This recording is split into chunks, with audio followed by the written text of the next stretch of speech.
Atı lörüz.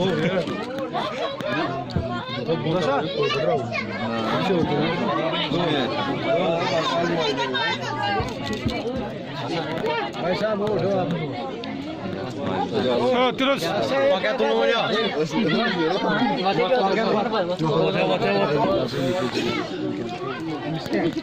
Nah, isso aí.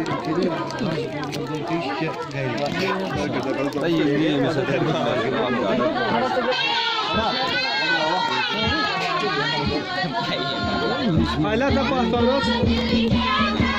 Dosa. Dosa uçmayı okur. Dosa yok okur işte. Yarım saat bu var. Ben yarım saat söylüyorum. Benim telefonda her şey uçuyor.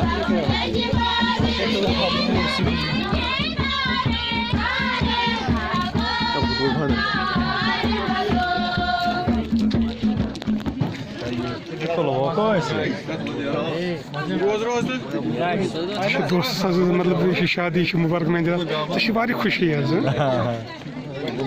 जब से आपको यहाँ देखता आपके चेहरे पर से मुस्कुराना सिर्फ जी कुछ बात करिए दोस्त की शादी है